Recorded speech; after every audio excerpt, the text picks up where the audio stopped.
So what do we do to minimize triggers or kind of like lower their impact is kind of something I want to talk about. So I shout and I scream, get me out of here. Hello, Trev here. I want to do a little talk on triggers. I've not done a time to talk for a while. I did a couple of years ago, and I did, in line with World Mental Health Day, a kind of a summary of some of those. And someone sort of clicked on one of them and clicked like and said, oh, thanks for doing this video the other day. And I thought, well, actually, you know, this is a needed thing to talk about, I think. So anyway, here I am doing another one.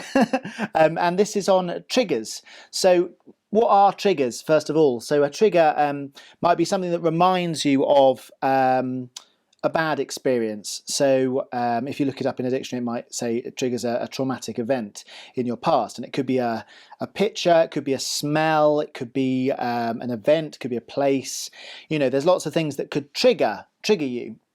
And I guess the idea is that it brings back this memory that's so painful and overwhelming that it kind of takes over something, and it could even kind of link to you getting unwell again. It could remind you so kind of prominently, and that's not very nice because it can make you feel very out of control. If you get triggered by I don't know, let's say you've been in an abusive relationship, for example, and you're triggered by men, which is probably quite common, I guess. So if a woman is triggered by men, they might then be scared of men because men trigger that fear, and that would be a really sad and horrible, scary place to be. Yeah, and lockdown generally, I think that triggers, you know, claustrophobia, feeling of kind of being trapped or not having a direction. They could be things that you might be told at school, for example. You know, you're worthless, for example, and that might be triggered by losing your job or not being able to, I don't know, have as many directions as you possibly could before the lockdown. So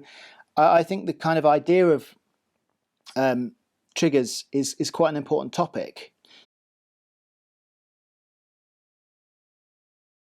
I also think when you're triggered by something, it can be a very personal trauma you're reliving. You can isolate. I know that when I was triggered in the past, I might withdraw into myself and then maybe not tell anyone. That can be quite a dangerous and vulnerable place. And I guess I would have liked my earlier self and my current self maybe to have more vocabulary into kind of what was going on so I could then connect out of it, because for me, I guess connecting is a way to stabilize and to get out of it. I mean, nature and connecting with other things is really good. So some people might be triggered and they might go for a walk, for example, or go for a run or whatever. They might try and get out of it like that, and that can work. That's good. I think kind of for me, there's an element of analysis that I quite like.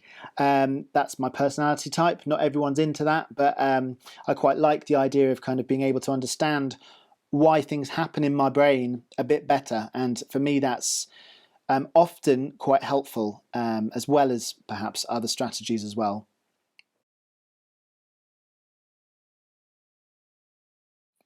Another really big one at the moment is Christmas. I think a lot of my friends who have perhaps had vulnerable pasts, maybe we've all had vulnerable pasts, I don't know, but some of my friends that have really struggled around Christmas, I think it's a bit of a kind of a taboo, isn't it? Christmas, sort of like this idea of being happy, and kind of it's a big trigger for people because especially the lockdown, perhaps maybe they're hitting it for the first time that they're not able to be with people that they love, for example. But people that have suffered a lot have already experienced that before. So Christmas is a trigger, and I'm not saying it's not a trigger this year, but it's a bit strange talking to some of my friends who work in mental health. This year's different. It's definitely, I wouldn't say easier, but it's different because more people are experiencing this kind of grief and loss and not being with people that you love, whereas some people have experienced that before, and certainly things like rejection and not feeling included, perhaps. So what do we do to minimize triggers or kind of like lower their impact is kind of something I want to talk about. The one thing that I'm working on really is an awareness. So if you're aware of a trigger, it maybe takes some of the sting out. So it might be for me, for example, I suffer a lot with maybe rejection, perhaps from something earlier in my life.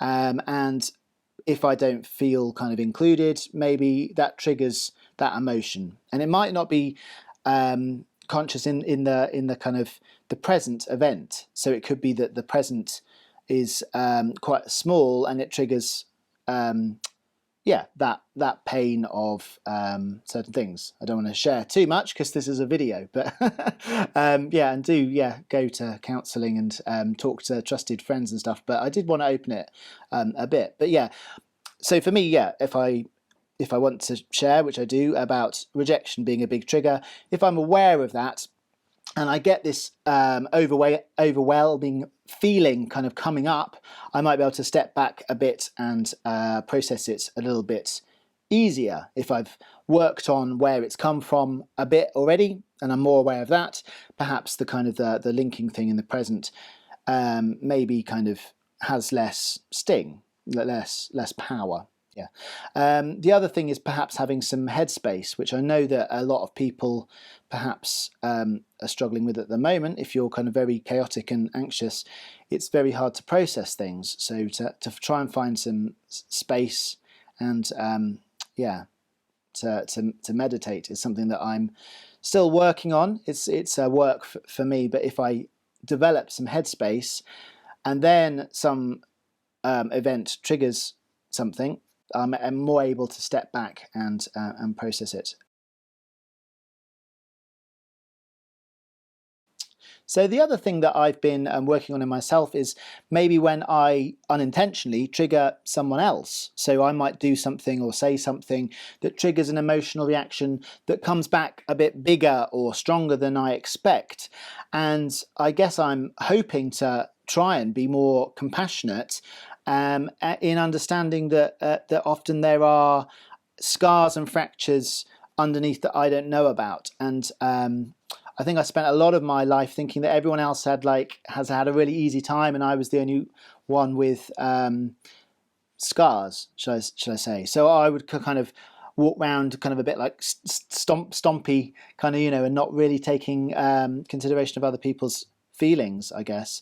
But if you do trigger someone else, there is an element of trying to be compassionate while they work through why they were triggered. And it might be they're not at a stage to do this sort of talking about it or thinking about their past. They might not be at that stage. So if you're at a stage where you're watching some video like this, you might be nearer a stage where you're thinking, oh, actually, I get triggered by such and such, and I'm aware of that. So someone else might not be aware of it, and I find it quite frustrating sometimes that I can't make people be more aware of themselves. But I can't control that. I can only try and develop myself. So I think one of the reasons that I find this really important as a topic is that maybe some of my experiences in childhood and sort of early life and sort of going into early adult life were quite kind of unprocessed, and I guess I was quite prickly in terms of triggers. So I'm not in that state now. I'm still not a finished article. I've still got work to do. I'm not pretending that I don't have work to do on it, but I think I would have found it helpful if someone spoke about this sort of thing to me at the time. Okay, I hope you found that video useful. Do click subscribe and have a look for more of my videos on mental health and time to talk, and hopefully see you soon. Can you see the tiredness in my eyes? I don't think that you quite realize, do you?